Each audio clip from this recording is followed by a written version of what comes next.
చిన్న ప్రార్థన చేస్తున్నాను. మహాపరిశుద్ధుడు అయిన మా పరమ తండ్రి యేసు ప్రభువా, నీ కొందనాలు స్తోత్రముల స్తుతులు నాయన. అయ్యా తండ్రి, ఇదిగోయా ఈ నూతన సంవత్సరంలో మమ్మల్ని ప్రవేశపెట్టి మా తండ్రి యేసు ప్రభా నీ రెక్కల నీడలో మమ్మల్ని భద్రపరిచి అయ్యా మా పాదాలకు దీపమై మమ్మల్ని నడిపించి దేవా అయ్యా నూతన సంవత్సరంలో ఈ ఆఖరి శుక్రవారం రోజున అయా నీ దైవ సన్నిధిలో అయా నీ సహవాసములోనికి అయా మమ్మల్ని తండ్రి తీసుకొచ్చిన దేవా నీకు స్తోత్రముల స్తుతులయ్యా. దీవించండి, ఆస్వాదించండి నాయన. అయా వాక్యమై మీరున్నారు తండ్రి యేసు ప్రభు. వాక్యముతో మాట్లాడు దేవా. అయ్యా అనేకమైన బిడ్డల బాధలతో వ్యాధులతో ఉన్నారు తండ్రి యేసు ప్రభట్టి వారిని అయా నీ మతస్థులైనా ఏ మతస్థులైనా తండ్రి అయా నీవు లేవనెత్తండి నా తండ్రి, బాగు చేయండి దేవా. స్తోత్రములు. మారు మనసు లేని వారికి మారు మనసు దయచేయండి ప్రభా. స్తోత్రములయ్యా. సంతానము లేని వారికి తండ్రి అయ్యా సంతాన దీవెన మీరు దయచేయండి ప్రభా. స్తోత్రములు తండ్రి. యేసయ్యా నీకే స్తుతులయ్యా. మృతులను సైతం లేపటానికి లోకానికి వచ్చావయ్యా. అయా నీ చిలువతో నాయన అనేకమైన బిడ్డలను తండ్రి అయా నీవు లేవనెత్తుతూ ఉన్నావయ్యా, బ్రతికించుచున్నావయ్యా, నడిపించుచున్నావయ్యా, పోషించుచున్నావు తండ్రి. స్తోత్రములు నీ కొందనములు దేవా. అయా దీనదాసురాలైనా నన్ను మరుగుపరచండి నాయన. నీ యొక్క వాక్కుతో మీరు మాట్లాడమని తండ్రి గారిని పరిశుద్ధులను దేవదూతలను 24 పెద్దలను మాతో ఉంచి మీరు తోడై నడిపించమని వాక్యమయ్యున్న యేసు క్రీస్తు నామమున అడుగుచు ఉన్నాను మా పరమ తండ్రి. మరణాత. మరి రోమాపత్రిక 8వ అధ్యాయము 3వ వచనం చదువుకుందాం. శరీరము అనుసరింపక ఆత్మను అనుసరించియే నడుచుకొను మన యందు ధర్మశాస్త్ర సంబంధమైన నీతి విధి నెరవేర్చబడవల్లని పాప ఆహారము నిమిత్తము దేవుడు తన సొంత కుమారుని పాప శరీరములతో పంపి ఆయన శరీరమందు పాపమునకు శిక్ష విధించెను. ఆమేన్. నీవే అని నమ్మిక యేసు నాకు, నీవే అని నమ్మిక, నీవే మార్గంబు, నీవే సత్యంబు, నీవే జీవంబు, నీవే సర్వంబు, నీవే అని యేసు నాకు, నీవే అని నమ్మిక. ఎటు చూసినా మార్గములే మోసము చేయు ఈ నా శత్రు వర్గములే, ఎటు వలయునో నేనెరుగని వాడనై, ఎటు వలయునో నేనెరుగని కటకటమని ఏడ్వగన మోక్ష మార్గంబు, నీవే అని నమ్మిక యేసు నాకు, నీవే అని నమ్మిక.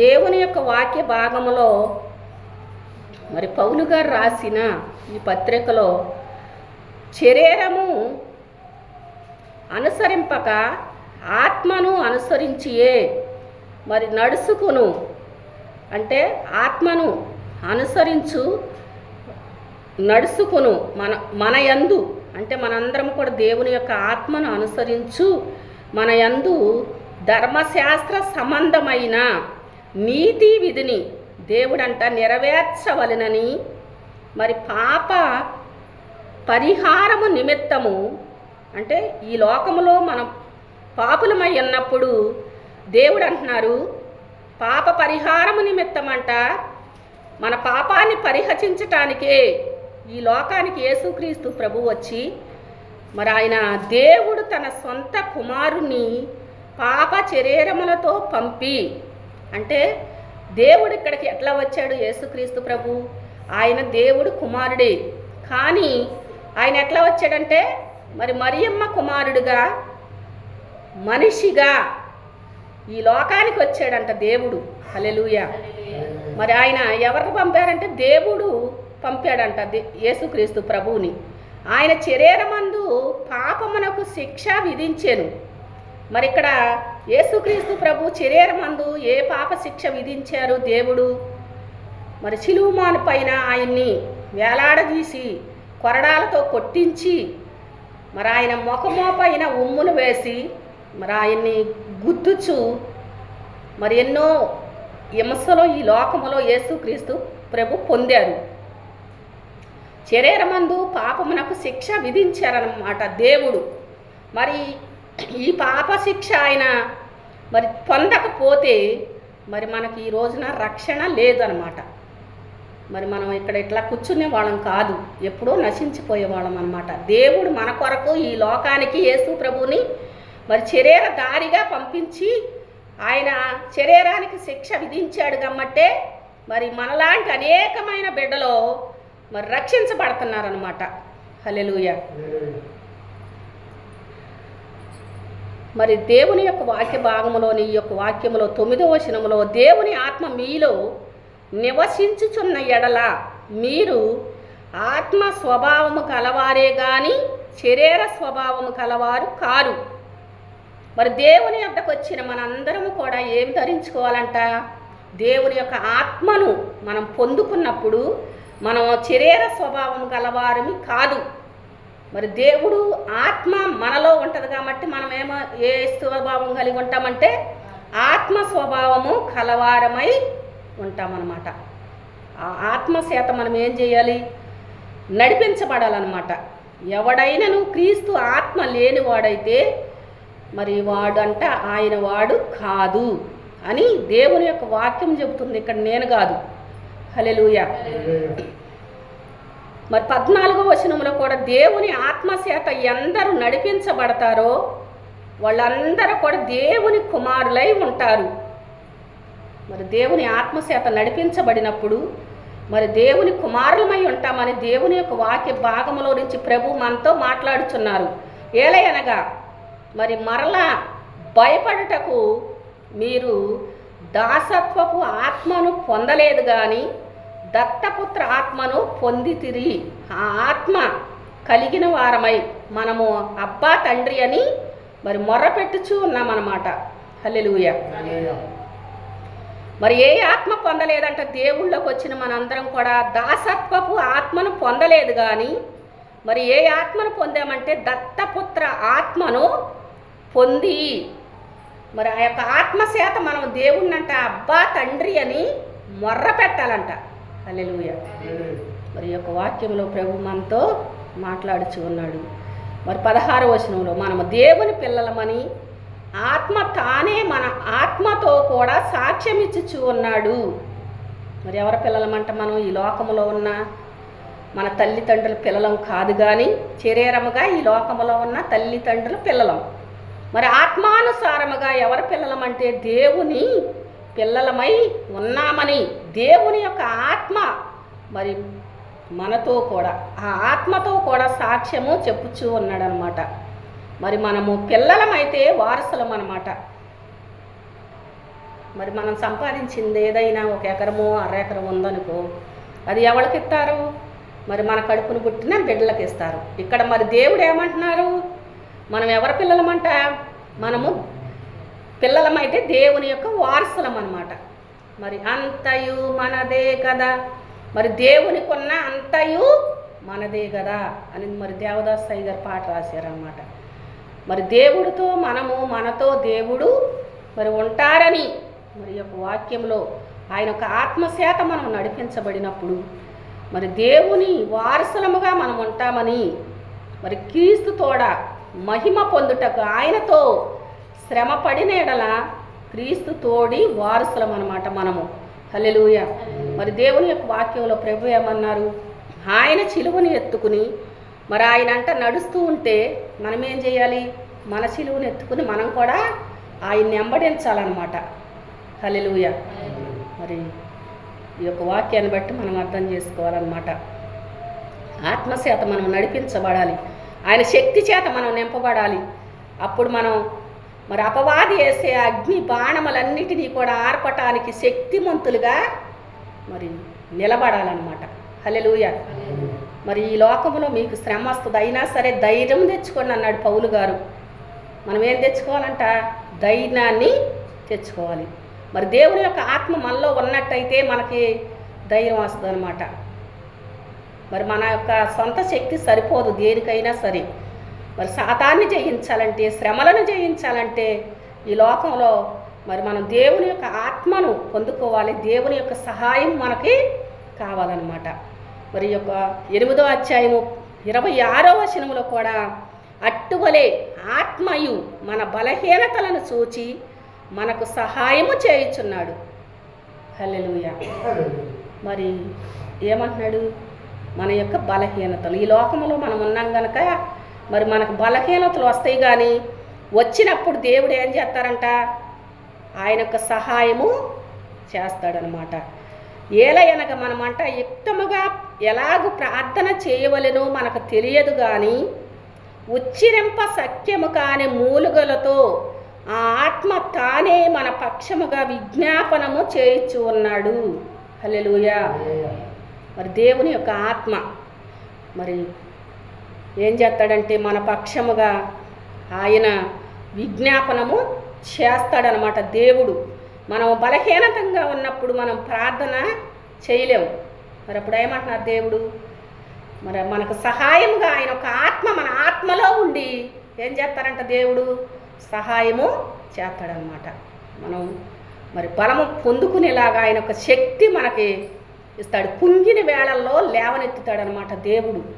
మరి ఆయన ఒక ఆత్మచేత మరి మనల్ని నడిపిస్తానని, మరి ఆయన యొక్క ఆత్మచేత మరి మన యొక్క ఆత్మలో ఆయన ఉండి మనకు సహాయము చేసి మరి ప్రార్థన చేసి మనల్ని లేవనెత్తే దేవుడు, బాగు చేసే దేవుడు యేసుక్రీస్తు ప్రభువు అని ఈ యొక్క వాక్యాన్ని బట్టి మనం అందరం కూడా అర్థం చేసుకోవాలన్నమాట. మరి ఈ యొక్క వాక్య భాగంలోని 8:31లో ఏమంటున్నారంటే, ఇట్టుండగా ఏమందుము, దేవుడు మన పక్షముండగా మనకు విరోధి ఎవడు? మరి ఈ లోకంలో దేవుడు మన పక్షమై ఉన్నాడు అనుకో, మనకి విరోధి ఎవడో? తన సొంత కుమారుని అనుగ్రహించుటకు ఎనుదీయక మనందరి కొరకు ఆయనను అప్పగించినవాడు. మరి ఇప్పుడు చెప్పుకున్నామా ముందు, దేవుడు ఈ లోకానికి ఆయన శరీరముతో ఈ లోకానికి పంపించాడు, పాప శరీరముతో మనల్ని పరిశుద్ధపరచటానికి అని చెప్పుకున్నాం. ఇక్కడేమంటున్నారు? ప్రభు అందరి కొరకు ఆయనంట అప్పగించాడంట దేవుడు. అంటే ఈ లోకంలో ఉన్న అనేకమైన బిడ్డల కోసమై దేవుడు అంటే ఈ లోకానికి ఆయన్ని అప్పగించాడు. ఆయనతో పాటంట సమస్తమును కూడా మనకెందుకు అనుగ్రహింపడు? మరి దేవుణ్ణి ఈ లోకానికి పంపించాడు, యేసు ప్రభుని మనకు అప్పగించాడంట. మరి ఆయనతో పాటు సమస్తమును కూడా మీకు ఎందుకు అనుగ్రహించడు అంటున్నాడు దేవుడు. దేవుని చేత ఏర్పరచబడిన వారి మీద నేరము మోపువాడేవాడు, నీతిమంతుడుగా తీర్చువాడు దేవుడే. హల్లెలూయా. మరి లోకంలో దేవుని చేతంట ఏర్పరచబడిన వాడు, నీతిమంతుడుగా తీర్చువాడు మరి దేవుడేనని ఇక్కడ శిక్ష విధించువాడెవ్వడు? చనిపోయిన యేసుక్రీస్తే. అంతేకాదు మృతుల్లో నుండి లేచిన వాడును, దేవుడి కుడి పరవాస్యమున ఉన్నవాడు, మన కొరకు విజ్ఞాపనము చేయువాడు కూడా ఆయనే. హల్లెలూయా. మనందరి కొరకు ఎక్కడున్నారంట దేవుడు కుడి పాశాన కూర్చుని మనందరి కొరకంట ప్రభువు విజ్ఞాపనము ప్రార్థన చేయించి ఉన్నాడనమాట. మరి క్రీస్తు ప్రేమ నుండి, ఆయన యొక్క ప్రేమ నుండి మనలను ఎడబాపు వాడు ఎవ్వడు? మరి ఇక్కడ చెప్తూ ఉన్నాడనమాట. శ్రమ అయినా సరే, మరి బాధ అయినా సరే, హింసైనను, కరువైనను, వస్త్రహీనత అయినను, ఉపద్రవ్యమైనను ఖడ్గమైనను మనలను ఎడబాపునా. మరి ఏది వచ్చినా సరే దేవుడి నుంచి అంట మనల్ని ఎడబాపదంట. ఈ లోకములో శ్రమ వచ్చినా, బాధ వచ్చినా, హింస వచ్చినా, కరువు వచ్చినా, వస్త్రహీనత వచ్చినప్పటికీ కూడా ఇవన్నీ కూడా దేవుడి నుంచి మనల్ని ఎడబాప నేరవు అని చెప్పుచూ ఉన్నారు. నిన్ను బట్టి దినమెల్లా మేము వధించబడిన వారము, వధకు సిద్ధమైన గొర్రెలమని మేము ఎంచబడిన వారము అని ఆయనను మనలను ప్రేమించిన వాని ద్వారా మనము వీటన్నిటిలో అత్యధిక విజయము పొందుచూ ఉన్నాము. మరి దేవుడు మనల్ని ప్రేమించాడు, ఆయన ద్వారా మనము అన్నిటిలో కూడా అత్యధిక విజయాన్ని పొందుచూ ఉన్నామని దేవుడు ఒక వాక్యం మరి ఇక్కడ చెప్పుచూ ఉన్నారన్నమాట. హల్లెలూయా. మరి ఈ లోకములో మరి ఏది కూడా దేవుడి నుంచి అంట మనల్ని ఎడబాపదు. ఆయనకి రావలసిన మహిమ ఆయనకి వస్తుంది అన్నమాట. ఆయన యొక్క మాట నెరవేరద్దు అన్నమాట. మరి ఇవన్నీ కూడా అడ్డొచ్చినా, ఈ ఆటంకాలన్నీ వచ్చినప్పుడు కూడా దేవుడు ఏం చేస్తాడట, అన్నిటినీ కూడా తొలగించి వేసి దేవుడు ఏం చేస్తారంట, ఆయనకు మహిమ తెచ్చుకుంటానంటున్నారు. హల్లెలూయా. మరి మనం అనుకుంటాం, మరి ఇవన్నీ జరుగుతాయా, మరి ఇవన్నీ మరి నేను చేయగలనా, ఈ యొక్క బాధ నేను అనుభవించగలనా, ఈ శ్రమ నేను పడగలనా అని ఈ లోకంలో ఉండి మనమంట అనుకుంటూ ఉంటాం. కానీ అన్నిటినీ కూడా తీసివేసేది ఎవరంటే మన పక్షాన విజ్ఞాపన చేసేవాడు, మన కోసమై ప్రాణం పెట్టినవాడు, మన కోసమై రక్తాన్ని కార్చిన దేవుడు వీటన్నిటినీ కూడా తొలగించి వేసి మరి మనలను మన బిడ్డలను కూడా దేవుడు ఏం చేస్తారంటే, నోవాకు ఆనాడు తన బిడ్డల కోసమై మరి వాడని సిద్ధపరుచుకొని వాడలో ఎక్కించారనమాట. మరి ప్రభు ఎక్కడ ఎక్కిస్తారు? మన బిడ్డలను, మన కుటుంబాలని బైబుల్ మిషన్ అనే వాడలో ఎక్కిస్తారనమాట. హల్లెలూయా. ఇది దేవుని మాట. హల్లెలూయా. మరి మనకు అవిశ్వాసం వచ్చినప్పుడు, అపినమ్మిక వచ్చినప్పుడు దేవుడు మరి యొక్క వాక్యంతో మనల్ని బలపరుస్తారనమాట. మరి యొక్క వాక్యాన్ని బట్టి ఇన్ని చేసిన దేవుడు మరి ఇందాక రక్షించిన వాడు ఇక నిన్ను ఎడవనిపోడు అని. ఎందుకే సింతించెదవు నాడందమా నీ కందమా, ఎందుకే చింతించెదవు నాడందమా నీ కందమా, ఇందాక రక్షించిన వాడు ఇక నిన్ను విడువన్బోడు, ఇందాక రక్షించిన వాడు ఇక నిన్ను విడువన్బోడు, ఎందుకే చింతించెదవు నాడందమా నీ కందమా. హల్లెలూయా. మరి ఇందాక రక్షించి, ఇందాక మనల్ని నడిపించి, మరి ఆయన పోషించి మనల్ని నిలబెట్టిన దేవుడు నమ్మదగిన దేవుడు. హల్లెలూయా. మరి ఆయనకే మహిమ కలుగునుగాక, ఆయన నామానికే స్తోత్రము కలుగునుగాక.